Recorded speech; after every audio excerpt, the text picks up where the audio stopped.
Muy buenas a todos y bienvenidos una semana más a la visión semanal de Serenity Markets. El día de hoy vamos a tratar unos puntos fundamentales. Ayer, desde Goldman Sachs, ayer lunes 8 de julio, nos mostraban algunos datos de cómo un sentimiento tan positivo puede convertirse tácticamente en un sentimiento bajista. Vamos a hablar de ello. También vamos a hablar del inicio de la temporada de presentación de resultados, de la estacionalidad positiva que se mantiene durante todo julio, pero que toca pico el 17 de julio. Y también de todo lo que tendremos para esta semana, ya que es una semana donde va a hablar Powell hasta en dos ocasiones antes de los importantísimos datos de IPC que conoceremos el jueves. Unos datos de IPC para los que no se esperan grandes sorpresas. En realidad, la volatilidad esperada para toda la semana es bastante baja. Sin embargo, estos datos, pues evidentemente hay que tenerlos en mente, al igual que los comentarios de Powell, ya que se está hablando de que se puede poner sobre la mesa, no digo de que se dé, pero que se ponga sobre la mesa en julio una bajada de tipos para que se lleve a cabo ya en la próxima reunión de septiembre. Además de todo eso, por supuesto, vamos a hacer un poco eco de todo lo que ha ocurrido la semana anterior, haciendo alguna referencia pues a esos movimientos, volatilidades en el mercado de renta fija, muy ligado con las elecciones en Europa, las elecciones en Francia y las elecciones en Reino Unido, y por supuesto con la mirada pendiente a las elecciones estadounidenses que se celebrarán en noviembre. Vamos a recorrer un poco qué nos dice este paper, este informe de Scott Ratner de Goldman Sachs. Fíjense que dice: agosto, estoy bajo vigilancia de corrección. Nos dice: este es el último correo electrónico optimista sobre las acciones de Estados Unidos que enviaré por ahora, ya que los últimos osos han capitulado y todos están en la piscina. Nos dice, no sé si recuerdan, pero Wilson de Morgan Stanley capituló hace escasas semanas. En estos momentos está bajista, aunque ayer ya volvió a comentar que esperaba una corrección de un 10%, y el analista, que no recuerdo ahora mismo el nombre, pero el analista de JP Morgan, que lleva tanto tiempo bajista, tuvo que dejar la compañía, renunció a la compañía hace escasas semanas también. O sea que nos dice, los osos han capitulado, y estoy de acuerdo, prácticamente no queda ningún oso en este momento. Estoy tan optimista, nos dice, después de 34, que ya son 35 nuevos máximos históricos en el S&P 500, que en realidad me estoy volviendo tácticamente bajista. El comercio doloroso se ha desplazado del alza a la baja. Los compradores están llenos y se están quedando sin municiones, después de que los mejores días del año ya estén detrás de nosotros. La euforia del flujo de fondos de la segunda mitad de julio suele alcanzar su punto máximo el 17 de julio. El comercio después de esto pronto se convertirá en cobertura de ganancias y elecciones. ¿Cuál es el comportamiento típico del flujo de fondos previo a las elecciones? Veámoslo.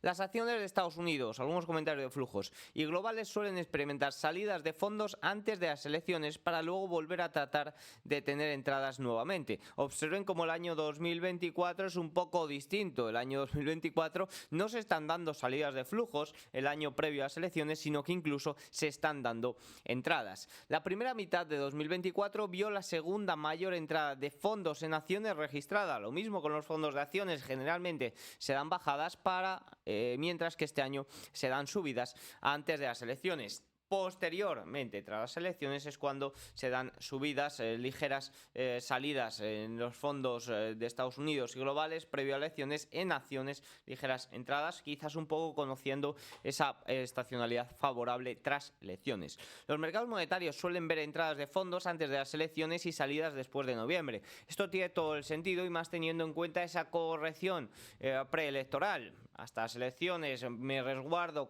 teniendo una rentabilidad un poco más asegurada, y a partir de ahí trato de buscar oportunidades. La exposición neta de los fondos de cobertura suele ser baja antes de las elecciones, antes de volver a apalancarse rápidamente. La exposición actual de los fondos de cobertura está muy por encima del promedio de antes de las elecciones. Este año también estamos teniendo mayor exposición de los hedge funds. Los fondos de bonos en Estados Unidos siguen teniendo un ritmo histórico, con grandes flujos potenciales de renta fija después de las elecciones.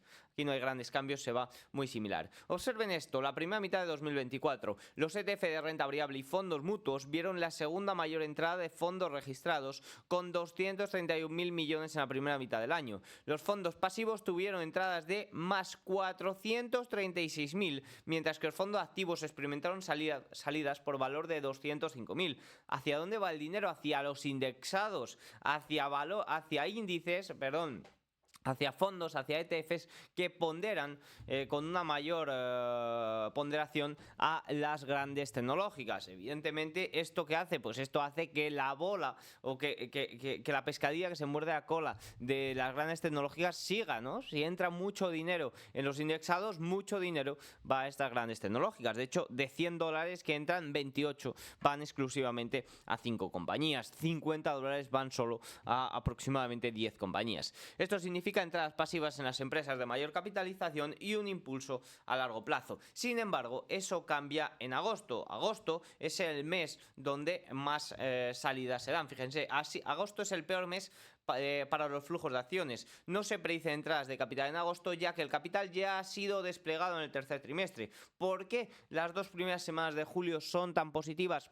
Entre otras cosas, por esta entrada de flujos de asignación pasiva, algo que desaparece en agosto. Los compradores se han quedado sin municiones y estoy a la espera de salidas de capital. Nos dicen, la primera quincena de julio ha sido el mejor periodo de 2 semanas desde 1928. Estamos ahora mismo a punto de terminarlo. Observen cómo las 2 semanas finales de julio también tienen una estacionalidad positiva. Desde el 1928, el 17 de julio ha marcado el tope local del mes, llevando a un agosto materialmente más bajo. Estoy moderando una correlación del mercado de acciones a finales de verano. Para el S&P 500, la quincena de agosto ha sido el quinto peor periodo de 2 semanas desde 1950. Y ojo, porque para el Russell 2000, la segunda quincena de agosto ha sido el segundo peor periodo después de la segunda quincena de septiembre. Agosto es el mes con mayores salidas de flujos del año desde fondos pasivos y fondos mutuos de acciones. La dinámica más importante aquí es que las entradas pasivas se detendrán a medida que los compradores se quedan sin municiones. Las entradas pasivas en los fondos de fecha objetivo y los fondos de jubilación han sido uno de los pilares claves de este movimiento de flujo hacia las acciones. Agosto es típicamente el mes más grande del año para salidas de fondos, ya que las asignaciones están completas. Nos dice, la liquidez en agosto probablemente se deteriorará rápidamente. Los mayores osos en la sala han capitulado y la liquidez del libro superior ha sido excelente en estos máximos. Básicamente nos está mostrando un posicionamiento, como decía, tácticamente bajista en un sentimiento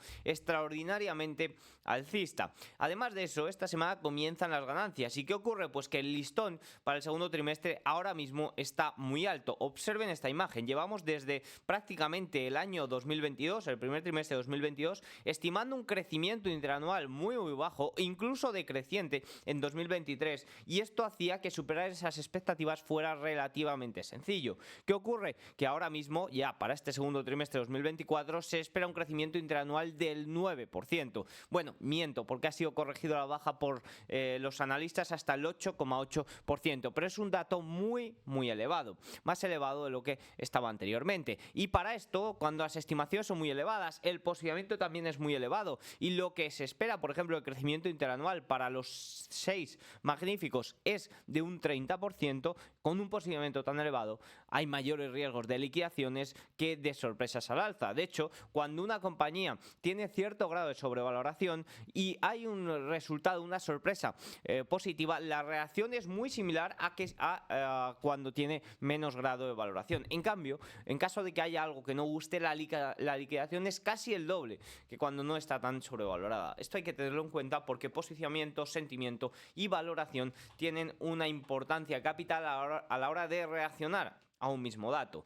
Fíjense lo que nos dice, el posicionamiento sistemático está elevado, un aumento en la volatilidad y los fallos de los pesos de la capitalización del mercado más ampliamente poseídos pueden obligar a los vendedores no fundamentales a reducir riesgo. Aquí es donde puede estar el riesgo de grandes liquidaciones. Nos dice, he realizado pruebas retrospectivas del comportamiento típico previo a las acciones y observen cómo esta corrección previa a las elecciones es algo muy usual. Coincide con este periodo de estacionalidad tan débil, que son las segunda semana de septiembre, primera de octubre, y coincide pues con ese periodo un poco preelectoral, que ya todos los años es estacionalmente débil, pero en situación preelectoral pues aún más. También nos dice algún comentario extra por parte de Goldman Sachs, además de que la volatilidad implícita es muy baja. Fíjense lo que nos dice Spot Gamma relacionado con más comentarios de Goldman. Los creadores de mercado nunca han tenido una posición tan larga en gamma de opciones de S&P 500. Por cada 100 puntos se estima que se requieren 16.000 millones en futuros mini para operar en contra de la tendencia. Estos son 60.000 futuros para poder ejecutar este movimiento. Nuestro modelo de estratega de futuros sugiere que la gamma larga se desvanecerá hacia mediados de mes. Aquí ocurre un poco como ocurría antes del vencimiento de junio en, por ejemplo, Nvidia. Tiene un gamma positiva, un gamma larga tan fuerte que impide que haya ciertas correcciones. Cuando desaparece este gamma, que nos dice que será a finales de este mes, a partir de la segunda mitad de este mes, hay mayor opción, hay mayor rango de movimiento para que haya volatilidades, para que haya correcciones, incluso consolidaciones. Por tanto, esto hay que tenerlo muy en cuenta. En estos momentos las opciones es una parte fundamental del mercado y vemos cómo está